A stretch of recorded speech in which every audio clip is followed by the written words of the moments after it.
y'all. Really quickly, I just want to make sure everybody understands that there's a trigger warning. This entire series, blanket trigger warning. If you have any sensitivity towards child abuse, neglect, torture, please don't watch it. It's not that important to me. I would much rather people not get triggered by the content that I'm posting. Okay? Also, we're going to go on a little detour, and I'll explain why. Before I get into the trial and testimony, I want to go through the investigations that were going on way before we got here. Because I think that adding that before, it'll give you context as to what's being talked about. The family was investigated in 1990.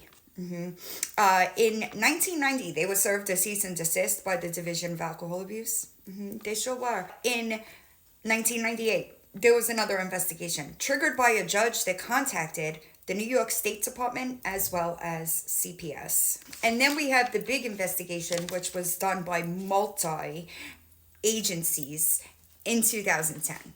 So we're going to break down those documents. I will provide as much context as I can. There's a lot of letters involved. There are some redactions made for obvious reasons. We were minors. But I think that it is a crucial part because our parents didn't know any of this. None of it. I know 100% that my mother was not aware that this place was investigated multiple times by multiple different state agencies, and a lot of it was covered up by one man. We'll get there. So first, we're going to start with the 1990 investigation. As you see, the inspection date was January 3rd, 1990. And I'm not going to go through every page, but just so if you want to read, I will pause so that you could read it. On January 3rd, 1990, the Division of Alcoholism and Alcohol Abuse conducted an inspection of the family operated by the Family Foundation School, Inc., an uncertified program located in Hancock. Bureau of Standards and Certification. That man, John McCabe, he comes up a decent amount in this stuff. But it's multi-agency, all right? An introductory conference was conducted with Anthony and Rita Argyros, who were the owners of the school, before their son, Mike Emmanuel, stepped up and took over the day-to-day operations. But at this time, it was much smaller, and there were also adults there. That was when Tony and Betty were in charge. He opened the introduction with an explanation of the purpose of the inspection, which was to evaluate the character and competence of the operators of this program, since they have submitted a CON application for a different program at another location, and to assess the need for certification of the present operation. So at this point in time, they had both adults and children in the program at the family school. Okay, they were just starting to expand to create students, right? Like they were just starting to accept students. During the introduction, the Argyros described various aspects of their program in response to question. As described, the center of the program seems to be a community with a family atmosphere with surrogate parents and peers acting like quasi-siblings. That's the family, if you will. The community is structured around and permeated by AA and religious principles. The faculty had been previously inspected in 1987. The Division of Substance Abuse Services and the Department of Social Services. At that time, the family was described by its operators as a school and home of everyday living with academic and vocational components strongly permeated by religious and AA principles. It was claimed that the family was not a facility for rehabilitation and did not offer treatment services or therapy. Weird. Detailed school records were kept along with intake forms. There was no treatment plans, progress notes, reviews, or discharge summaries. It was evident from a number of sources that all the residents admitted had alcohol and or drug problems, were in need of continuing treatment, and were receiving a form of treatment through what would be best described as a therapeutic community. The facility was not just providing domestic care and comfort, but was providing treatment services for residents who were in need of such services due to alcohol and or drug problems, and was therefore subject to certification by the Division of Alcoholism and Alcohol Abuse. It seemed as though the facility was attempting to avoid certification by eliminating such items as treatment staff and case records with treatment plans, progress notes, reviews, and discharge planning. So this comes up a frequent amount because they were marketing themselves as a residential treatment center, essentially. And there was no treatment. Following the inspection, the facility made a decision and took steps to apply for certification by the division. It took steps to comply with what were perceived as regulatory requirements, yet the family, the style of community, was seen and is still seen as the essential and central element of treatment and rehabilitation. And this does come up rather frequently, like as we go through, because a lot of our parents believed that they were sending us to this school in order to treat and some type of dependence or addiction problems, but they weren't certified. Now, as you see, there are certain elements that would require certification. Without the added elements, the operators of the facility seem to think that they are not subject to certification. What? This was especially made clear in a discussion with Michael Argyros at the end of the inspection on January 3rd, 1990, when he stated that the program presently operated needed to be certified, but that if they moved towards certification too soon, they would go back to what they had previously been doing, which is believed would not be subject to certification. As you see, I don't believe that. I don't believe that, because you got to remember, a lot of the founding people of this program, they were hardcore addicts. There is no way that I'm going to believe that they did not know that they required certain certifications in order to market themselves as a treatment place. The total census reported on the day of the inspection was 47 residents. Although the Argyros emphasized the youth of the residents, blank residents, all males, were between the ages of 19 and 29, and one was blank. Of the rest of the residents, blank were male and blank were female, between the ages of 13 and 18. A little over half were from New York State. The family school provides grades 7 through 12 at this point in time in 1990, as well as GED instruction. All the residents are involved in some kind of work on the property: house cleaning, maintenance, cooking, farm activities. There wasn't too much of a farm when I was there, but before and as well after I left, that did pick up again. There is individual and group counseling, as well as community meetings and AA meetings. Are you sure about that? Residents are expected to stay for 16 months. Most stay for 14 or 15 months. At the time of inspection, there were residents who had been at the facility from 1 month to over 3 years. When I first got there, the average was 18 months. And I remember thinking, my mom's going to take me out of here after 30 days. And they told me, minimum stay is 18 months. And I was devastated. Many discharged residents keep in touch with the family through an alumni association. Many also continue to be active in AA. The Argyros admitted that more aftercare activity had to be developed. You think so? A lot of us really struggled with social involvement after we left the family. We were very awkward in social situations because we were just lived in anxiety-ridden lives for damn near 2 years. This is more like what the school was like when I was there.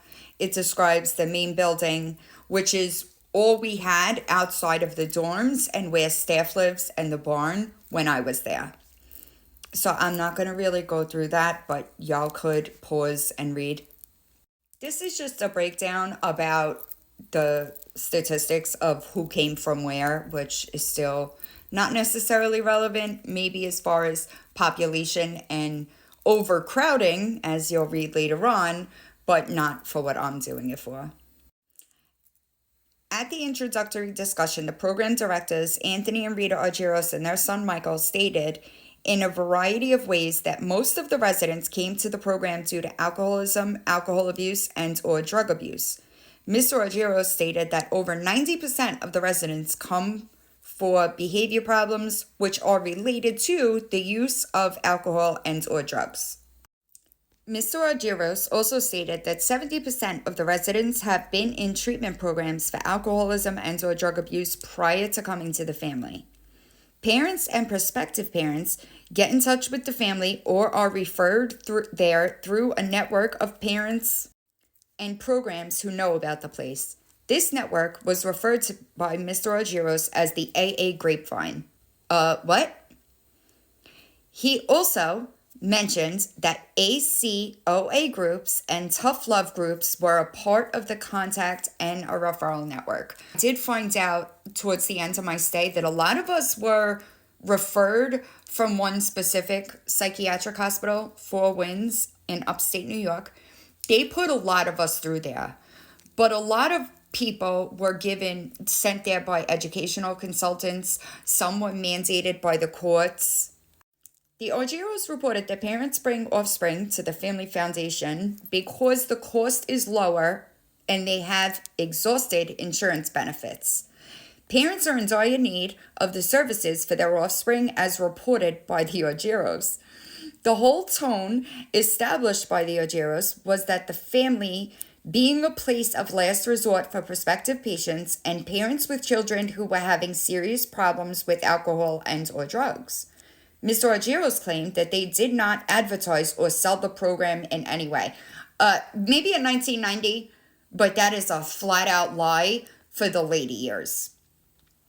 In a discussion with Michael Argyros at the end of the day concerning the purpose of the inspection, he stated that the program presently operated at the family needed to be certified by the division and that the Argyros realized this. He further stated that if they had to move towards certification too soon, they would go back to what they had previously been doing, which he believed would not be subject to certification. No, y'all were operating outside of your allowed scope of practice. One of the documents made available at the time of the inspection was a document entitled The Family Foundation, Inc., The Family School, A Comprehensive Description. It was dated November 1st, 1989, and was prepared by Mike Argyros. This document states that the purpose of the Family Foundation, Inc. is to assist and render support to young people who are suffering from drug and alcohol-related problems. Ain't that interesting? The Family Foundation School provides this assistance through the operation of a home and private school known respectively as the Family and the Family School. The description notes that the family is a center for the study and application of the principles embodied in the fellowship programs of Alcohol Anonymous. That's true. Their program was largely based on all Addicts Anonymous, but they would use the principles and steps of Alcoholics Anonymous and just apply it to any issue. It goes on to say that through the combination of home and school, residents are shown the virtues necessary for maintaining a morally responsible life free from the abuse of drugs and alcohol. So what's y'all's excuse? Y'all were clean and sober and you still abuse children for profit. It doesn't say any of that here. But anyway, The description also states that the family's position on the disease of addiction is that the family is the client in recovery. While we recognize the individual nature of the symptom bearer, we feel that addiction is a family disease and the dynamics of family dysfunctions need to be addressed and confronted. So you did that without access to any type of therapy and public humiliation. That's what y'all came up with.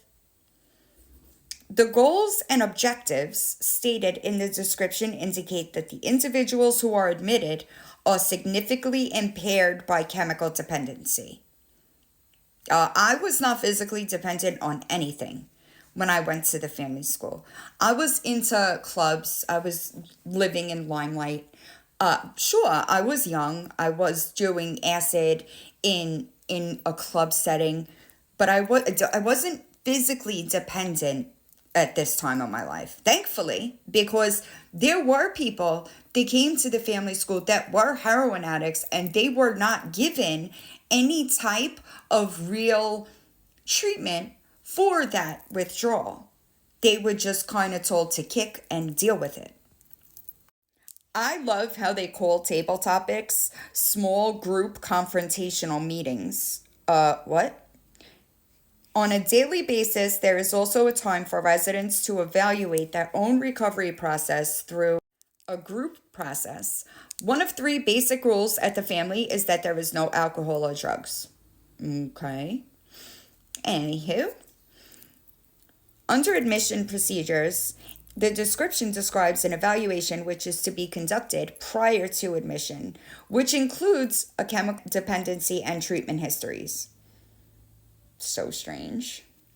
This plan will identify long-term and short-term goals and objectives, prescribe an integrated program of activities and experiences, schedule for the provision of all services, and for review include discharge planning. The program plan is updated monthly by the primary counselor and reviewed by the support team at least quarterly. Weird. This is so strange to me. Reading these documents and knowing that they 100% operated as a drug and alcohol treatment center while blatantly define a cease and desist sent from the DAAA is wild to me. So this says that they interviewed with the staff. They had 2 CACs in office. I think that this is Susan. At the time, she was Susan Ray, not Susan Runge. But I never saw Susan once a week. It's crazy to me. And as you see here, it says that she's of one. There's another one who works about 8 hours a week. Rita and Anthony Argyros are applying to take the CAC exam. 2 resident staff and 1 teacher are also going to apply for the CAC. So that just leads me to believe that they knew that they were not going to get certified. States that 99% of intakes for the family have alcohol and or drug problems. Weird. Blank attested to the fact that treatment plans are done and reviewed on a regular basis. They reported that there are regular individual counseling and a variety of groups conducted, and that 2 other counselors have caseloads. Blank is also involved in working with families of residents concerning chemical dependency issues. I could tell you right now that there is no possible way I met with my counselor once a week. That's a crock of shit. Also, when interviews with residents, whenever people came to tour the school or any type of official interview was being done, we were very well aware that if we spoke out of line, we were going to be punished for it. So I always find these types of what we're about to get into, the interviews with residents, we were told to lie. We were conditioned to not tell people the truth when they were visiting, when they were touring the school, when any type of official business was going on. We were on our best behavior. We were very well aware of what would happen if we weren't. So I don't buy this, but Well, I'll highlight the important parts. Blank residents were interviewed individually by two of the inspection staff. All stated in some way that they were at the family for alcohol and or drug problems and were working to maintain abstinent lives. Blank admitted having been in treatment prior to coming to the family and came there due to the need for further treatment. There were several informal interviews with other residents who also indicated that they were at the family because of drug and alcohol problems. They found treatment hard but necessary. Residents spoke of receiving individual and group counseling for their problems and made such remarks as living at the family was like being in an AA meeting 24 hours a day.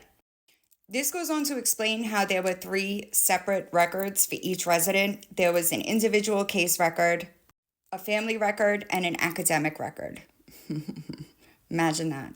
The academic records were reviewed just in terms of contents and contains reports on grades, attendance, etc. Okay? Now, I know that when we were there, everybody had a black binder.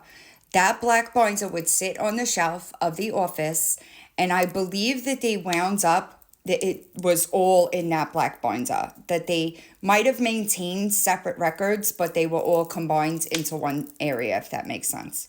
And this process, what this explains here is pretty much how I remember intake going, if you want to pause and read. It says at the end, the form had spaces to enter previous treatment experiences and a brief drinking and drugging history. When this form was present and used in the record, the answers indicated that residents were there for drug and alcohol problems. And as you see here, the individual record also contained consent for release of confidential information forms, which referenced C42 CFR Part 2, which is regulations governing confidentiality in alcohol and drug abuse patient records. However, you see, this indicates that those operating the facility viewed residents as being admitted for treatment of alcohol and or drug problems. There were brief, sporadic notes in some records related to the same. Why does that not surprise me? It is evident that persons are being admitted as residents to the family because they are judged to have alcohol and or drug problems, and that they in fact do have such problems. To some extent, all residents are mentally disabled by virtue of alcoholism and or substance dependence. This is a little repetitive, so I'm just gonna leave it up so that y'all could read it. Just important parts to me. Anthony Argyros stated that they have established a helpful environment through creating a family atmosphere with surrogate parents. Operating inside of this is peer influence. He said that this whole environment is highly permeated by the use of AA principles. Sir, where were those principles involved as you were abusing children for profit? Now, we're going to get to the fun part. He reported that residents are provided with room, board, and education for $285 per person per week. With an average length of stay of 15 months, the cost of an average stay would be about $18,240 per resident. This is before the school part really took off. There are several phases of the Family Foundation School's evolution, if you will. When it opened, it was just called the Family. When they decided to become a school, there was the family school, which is for, teenage kids, and the family was more geared towards an older clientele. It was the Family Foundation School until it changed the name after the Family School Truth Campaign demolished their marketing, and then it became Allenwood Academy. So the family, I might use it as an abbreviation of sorts, but I'm referring to the school, which would have been the Family Foundation School. 19 male residents live in a dormitory in one building on the property. 16 other male residents live in a dormitory in another building. An adult resides in each building and is responsible for the residents in the dormitory section. Senior residents also have some monitoring function. At this point in time, 12 female residents slept in a room used as a dormitory in the main building. This room is used for other purposes during the day, during which time mattresses are stored. There are no beds. Adults residing in the main building are responsible for supervision of the female dormitory. So this is pretty much the structure of what it was like then, except we dormed in trailers. So it's pretty similar to the time that I was there. The Argyros stated that there was an academic program with classrooms and offices in the main building. That is what it was when I was there. It is a full high school program recognized as a private school and capable of administering New York State Regents exam. Mr. Argyros said that 24 residents were presently registered in that program. There was also a vocational program at this point in time where there were people that came to teach trades. That wasn't so much a thing when I was there. It was really for the older kids. And when I got there wasn't older kids. There was students that were there prior to me. They kind of came back and worked in a staff capacity. However, right here in the last paragraph, it says that counseling services are provided by 4 counseling staff. 2 of the counseling staff are CACs, okay? Anthony and Rita Argyros are the other 2 counselors, but y'all weren't certified. They reported that they each planned to apply for the CAC credential, but you didn't have it, and you were still giving counseling allegedly, because it wasn't like that when I was there. They reported that there is an extra charge for individual counseling services of $100 per session. Residents who pay individual counseling about once a week. What? So not only were they spending roughly $18,000 to be a part of this program, but then they also had to pay on top of that for counseling. That's weird. With an average length of a stay of 15 months, the additional cost of counseling would amount to $7,300. Some of the groups mentioned were codependency group, adolescent group, men's group, and female group. Treatment, plan, and counseling notes appear in individual case records. This just goes to say what the daily life was like. We got up super early. I'm sure you can imagine. Families are expected to come to the facility at least 4 times during a resident's stay. The family group agreement utilized by the facility states that there will be a minimum of 4 group sessions in which the family agrees to participate, and that the cost is not included in the room and board charges. Granted, this is different from when I was there because the prices went up as they got bigger. The payment agreement mentions $45 per group payable on the day of the group. The cost for family groups would be at least $180. Talk about banging people over the head. Notes on family counseling appear in a separate record for each resident. In the future, the facility intends to develop family counseling groups involving more than one family. Are y'all seeing where we're heading at? And this is in 1990.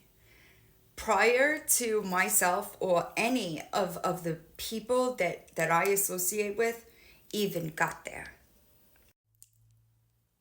So the description refers to the family as a place which renders assistance and support to young people with drug or alcohol problems. Ain't that some shit? But y'all didn't have the staff that were qualified to do so. You didn't have the certification that was qualified to do so. Ain't that some shit? Everything about this program was marketed as help for drug and alcohol problems.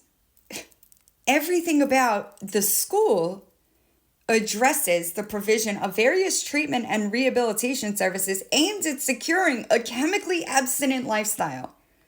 They state that the program is an alternative to short-term inpatient residential chemical dependency programs. Except most short-term chemical dependency programs have access Two, the things necessary in order for people to maintain recovery. The program claims to provide formal counseling services, both individual and group, which will accelerate recovery from chemical dependency, and to arrange for family counseling and chemical dependency education services.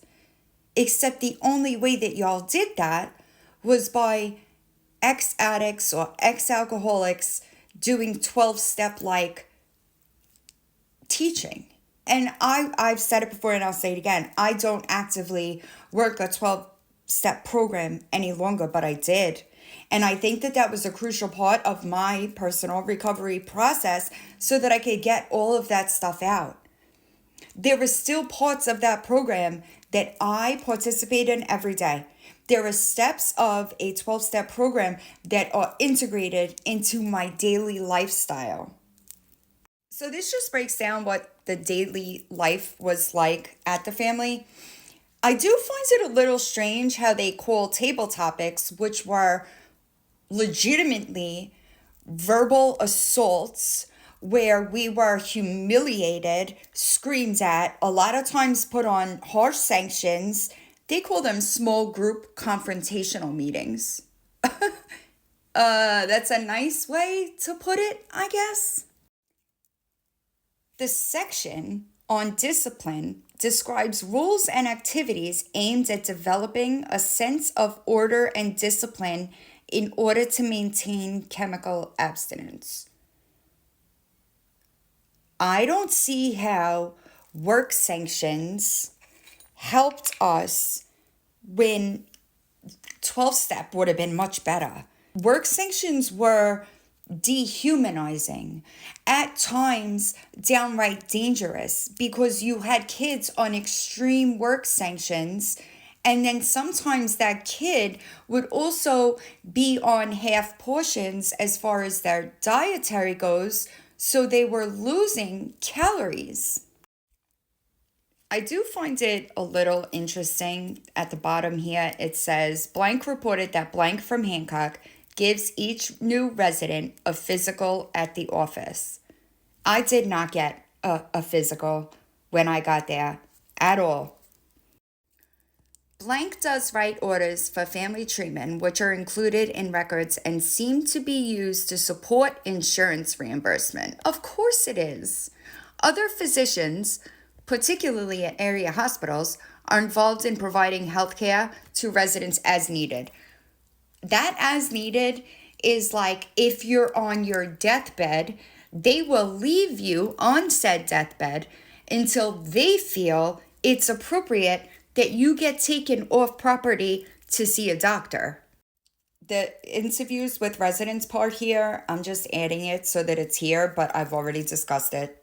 You'll see that a lot of this stuff is repetitive, but I'm just adding it so that there's full context. All of the pages I don't need to go through. Y'all could pause to read if you want to, but it's not necessary. Now, review of the individual case records indicated that the facility was providing the following services to residents: further assessments and temporary treatment plans designed to address alcohol and/or drug problems, psychosocial assessment, treatment planning with generalized goals, individual counseling indicated in progress notes, group counseling indicated in group notes, family counseling sessions concerning problems related to alcohol and/or drug problems were documented in separate family records. So essentially, you're operating as a treatment facility without the certifications to do so. It is evident that the Family Foundation is providing residents with examination, diagnosis, care, treatment, rehabilitation, and training for alleviation of alcoholism and/or substance dependence. Interesting. Thus, we conclude that the Family Foundation is providing services for the mentally disabled. In this case, they're saying mentally disabled, but what they're talking about is people that have substance use disorder. The program operated by the Family Foundation, Inc. is not designed according to regulations.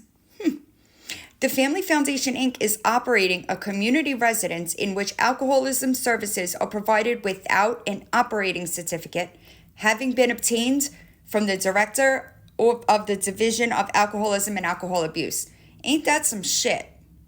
A long-term residential chemical dependency program for youth, a recovery home. This goes into codes regarding the residential area. Following is a statement of findings with a statement of deficiencies related to findings. Deficiencies are conditions found in violation of regulations. The deficiencies are based on applicable regulations found in Part 375, and that's just the citing. There might be other deficiencies which were not found and not stated due to the nature of the program and the nature of the inspection. One of the things that y'all are going to see is this changed. The Family Foundation, Inc. is a not-for-profit New York State corporation which currently operates a home and private school known respectively as the Family and the Family School for the purpose of treating the disease of addiction. This just goes into the staff, breaks down more staff. The foundation leases buildings and property from Anthony and Rita Argyros, as well as paying them for various services and items. So they paid to rent the buildings for the school that they owned. I love this part. It was not evident or documented that the governing authority ensures that the facility and its services adequately meet the needs of residents and adequately protects their health, safety, comfort, well-being, and civil, human, and legal rights. This is 1990. And this authority was stating this. Insane. The faculty lacked personnel policies and personnel records. You don't say. The faculty lacked an annual written evaluation of the total program.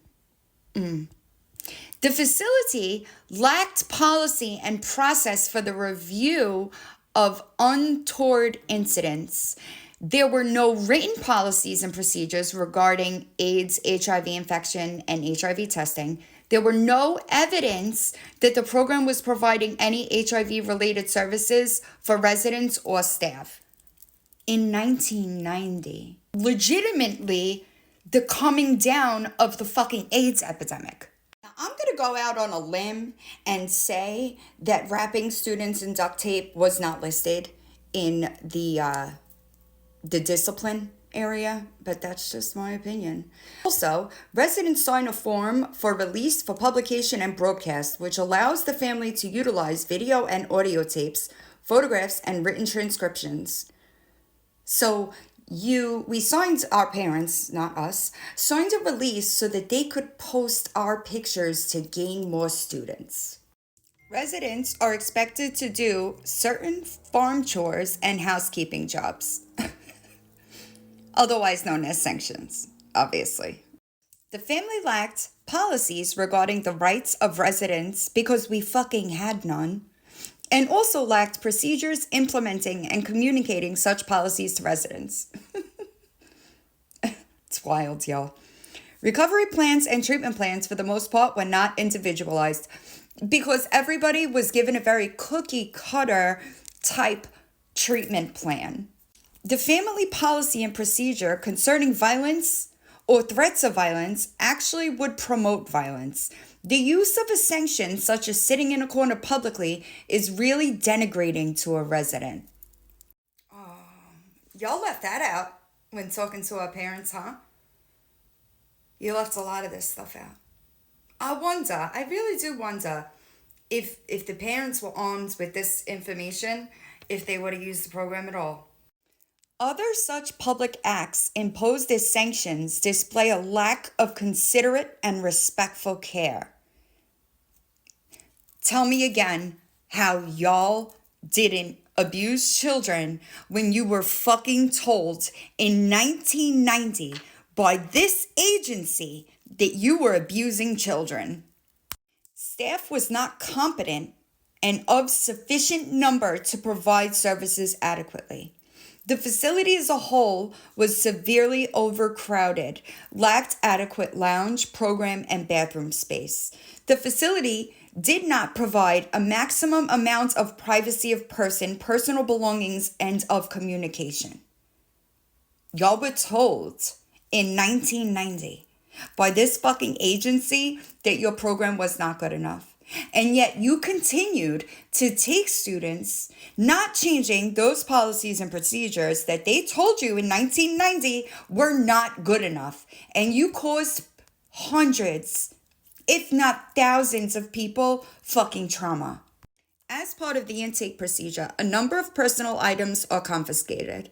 There is no policy statement justifying or stating the purpose of such confiscation. A strip search is also conducted. Again, there is no policy statement justifying which action. When I left, because I walked away, I didn't take anything I owned, and I got none of it. They kept it all.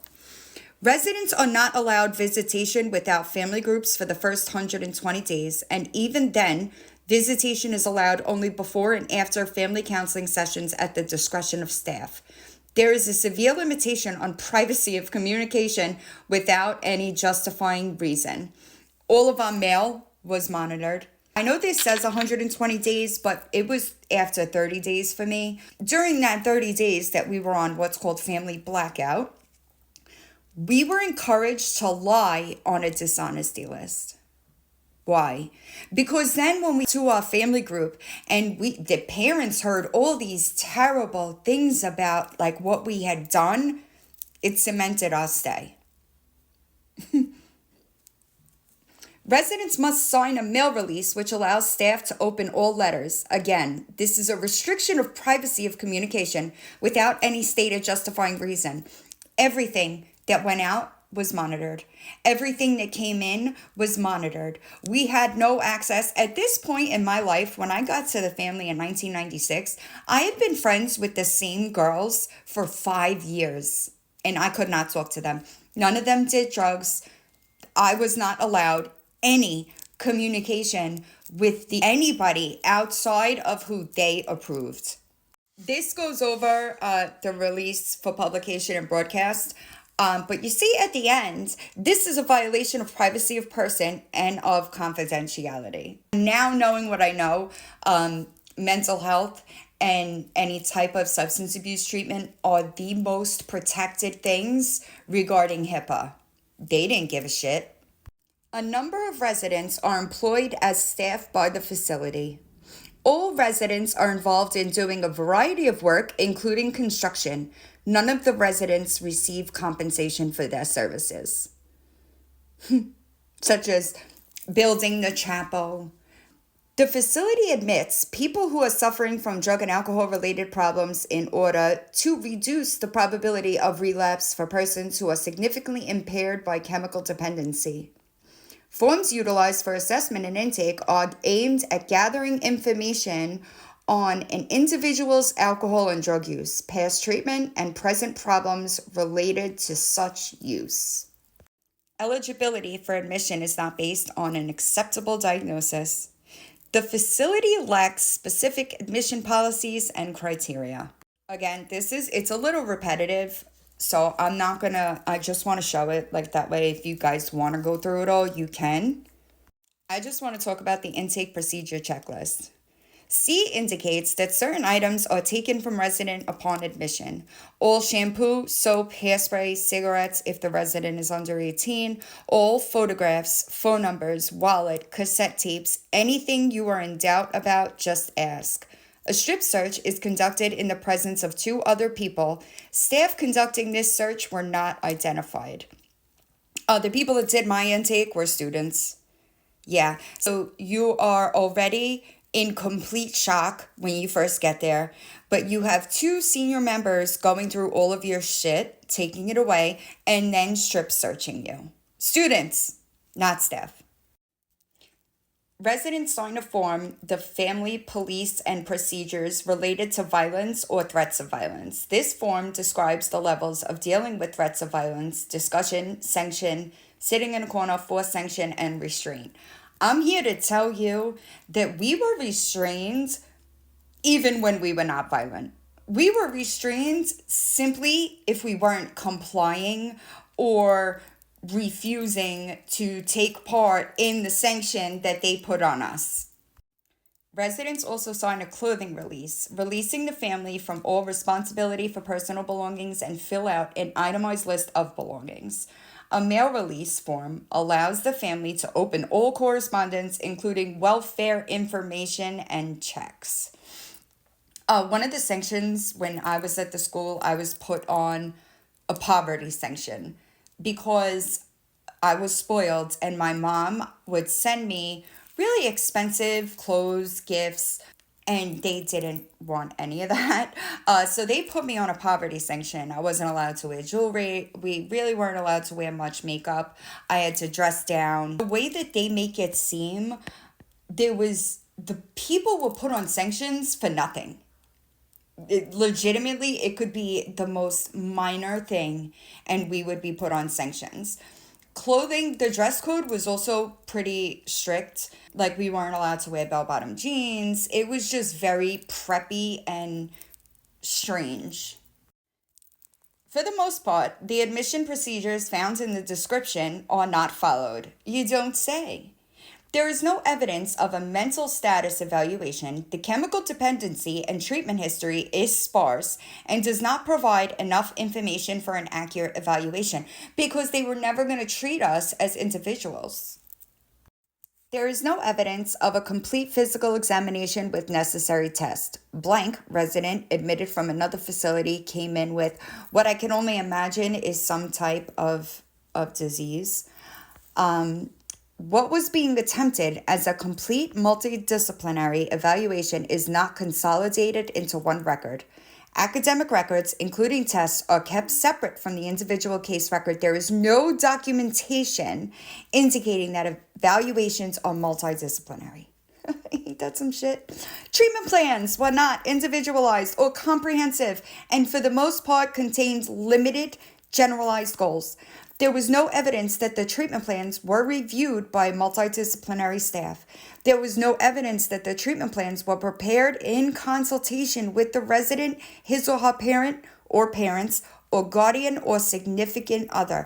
There was no individualized treatment at all. Of course there was no individualized treatment. We were accepted as cattle. We were exploited and we were abused. We were not given access to the treatment that our parents thought that we were getting, saving our lives. We were money. That's what we were. Currency. They abused us for profit. They didn't give a shit about our individualized treatment. They didn't care. That wasn't their goal. Money was their goal. Treatment plans only identified generalized goals. Treatment plans did not prescribe an integrated program of therapies, activities, and experiences. Treatment plans did not prescribe schedules for provision of all services and for review of the plan. Treatment plans did not include preliminary discharge planning. There was no evidence that treatment plans were being updated monthly by a primary counselor and reviewed by the supervisor and multidisciplinary team at least quarterly. There was no evidence of a diagnosis of alcohol dependence.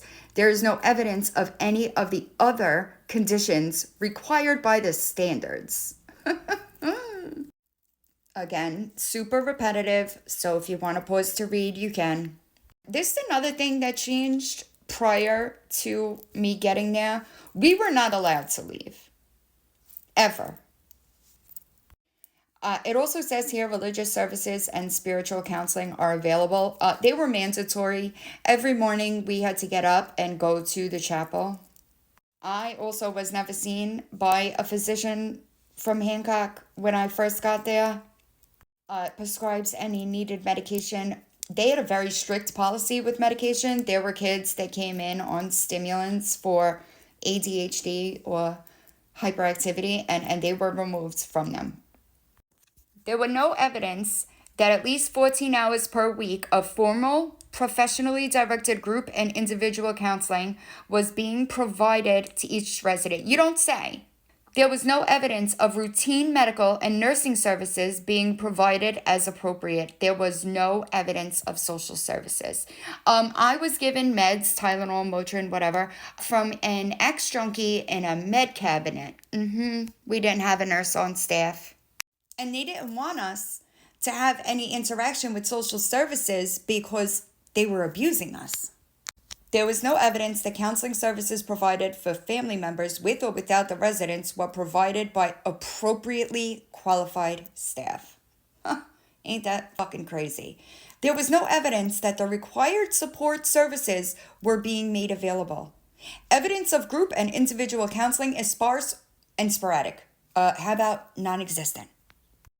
The program lacked orientation, advice, and instruction on obtaining needed community services, including all necessary case management services. When you first get there, you're paired up with an older student as a buddy, and they kind of tell you what's going on, but they pretty much tell you you're fucked. Although the facility had certain practices in place regarding the health of residents, the practices did not reflect the policies and procedures which should be in place according to the standards. You don't say. Actual discharge planning, as found in records, was minimal. Usually there was a brief statement that an individual had left, where he had gone, and continuation in self-help groups. Imagine that. Discharge plans were for the most part minimal, containing the date the resident was discharged, place of destination, and a note about continuing in self-help groups. There was no evidence that plans were prepared in consultation with the resident, his or her parent or parents or guardian or significant other. There was no evidence of preliminary discharge planning. The program lacked the required discharge policies.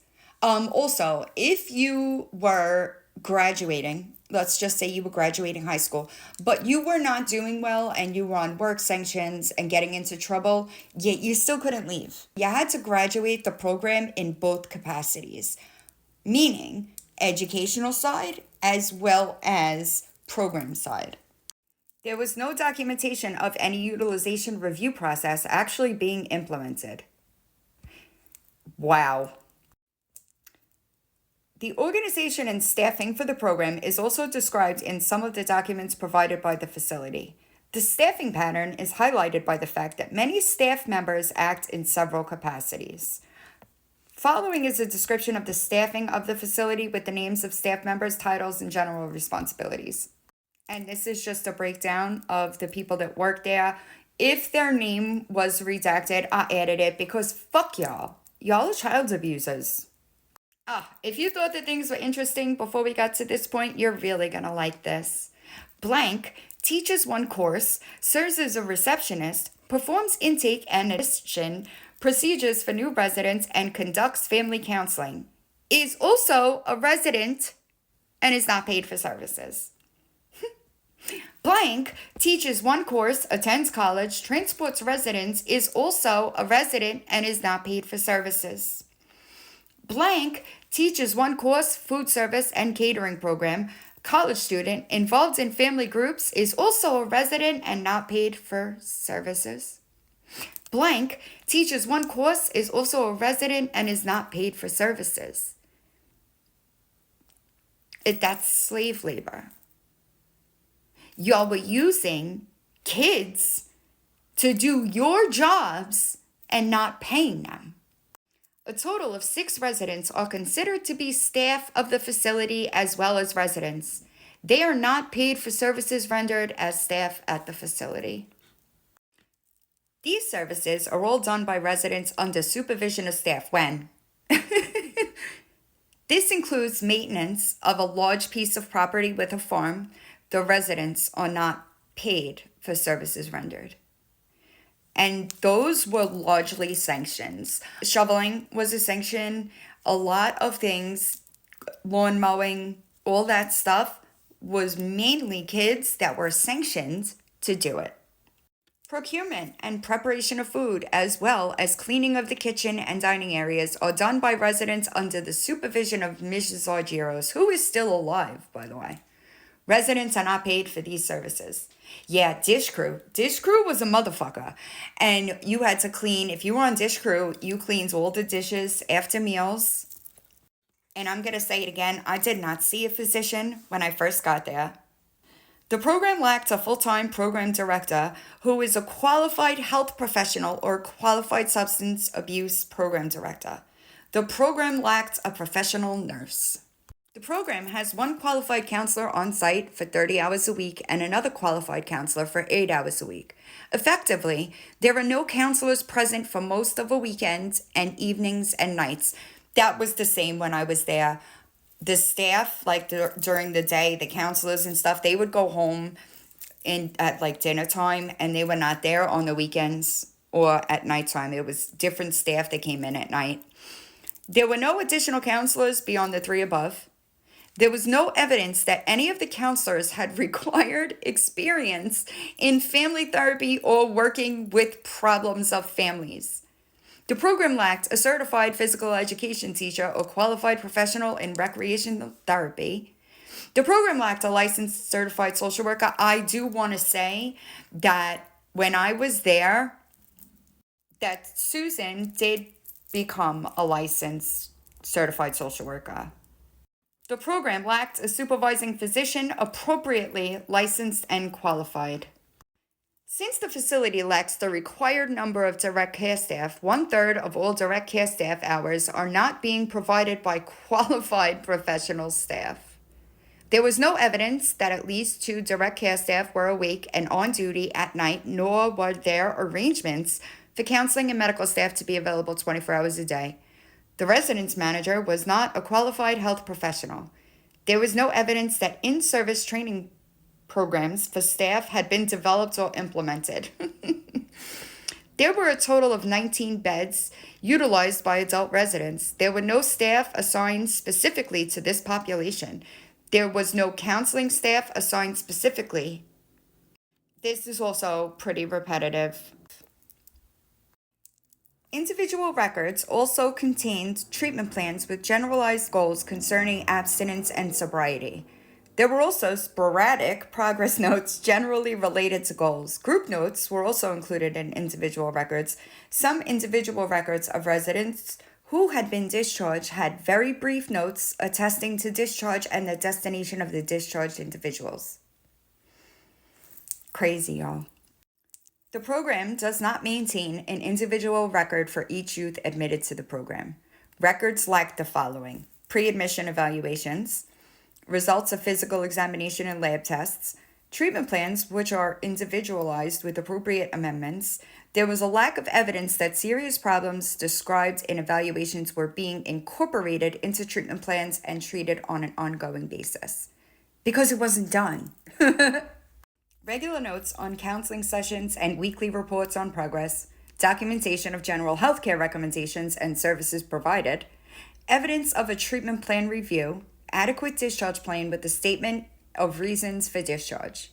Recovery plans were not individualized, and there was no evidence that they were prepared with the cooperation from residents. You don't say.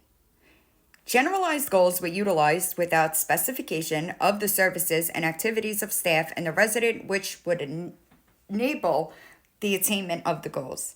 There was no evidence that plans were reviewed by staff and the resident at least monthly and revised as necessary. I don't know that I've ever seen that goal list. Information from referral sources at times was minimal and often did not exist. No shit. Really.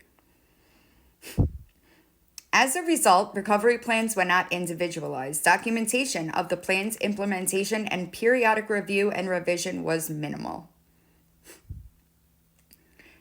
There was no record of any medication or name of any prescribing physician.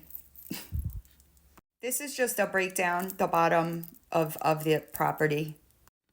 I'm not really gonna go over them. I do find it strange that even then they weren't up to code, but you could pause to read.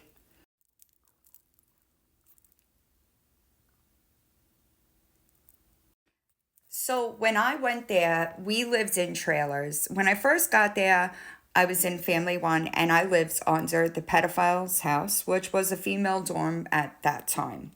They did wind up taking us out of there and males wound up going in, but we lived in trailers. that were on the property that served as dorms. However, they were even overcrowded then. So it's crazy to me that the trailers, which would have served as a solution for the overcrowding that they were being told in 1990 they had, were still overcrowded. The mattresses were arranged on the floor every night by the clients and removed to a storage room every morning, again by the clients, so the space could be used as a daycare space for children. All of the sleeping spaces are dormitory style, with the men sleeping in double bunks. All lack the required 80 square feet per resident in multiple bedded rooms, and all but one exceed the allowable maximum of 4 beds per room. Oh, we were way over that, baby. We had like 16 to 22 girls in a dorm. The toilet and bathing facilities are inadequate for the number of existing beds. However, they are adequate for the allowable 21 beds. The toilet rooms are not arranged for the private use of the fixtures, i.e., there are no partitions around the toilet. The room must be arranged for the private use of the fixtures. Dorm 1 and Dorm 2 lack complete fire alarm and smoke detection system. The system shall be interconnected with the main building. Dormitory 1 lacks adequate window area. It was a basement. There was no windows to provide the required light and ventilation. The exit doors from the dormitories are locked at night. One of the clients has the key. There we go again, giving staff duties to students or residents. The arrangement is unacceptable since the keys are not in the hands of on-duty staff. The exits must be arranged to always be accessible. So in the appendix, it does say that in their minute meetings, during the board meetings, it says new dorm proposal. In 1989. Do you know how infuriating this is? I'm just adding this for the sake of continuity so that people understand all of the context when I get to the trial. It blows my mind. It really does blow my mind. None of us should have been there. None of us should have been there. And I know that 99% of our parents, had we known about this, we wouldn't have been there. They were told in 1990 that their program did not cut it. And they continued, destroying so many lives. And it is infuriating. It really is. And I know that you know, but I try to see the positive in everything, right? Everything happens for a reason. And I really do try to find that positive, because then I can almost justify it. What is the positive? Over 160 students dead from suicide or overdose. You know, yesterday, it was one of the girls who died. She was an RN.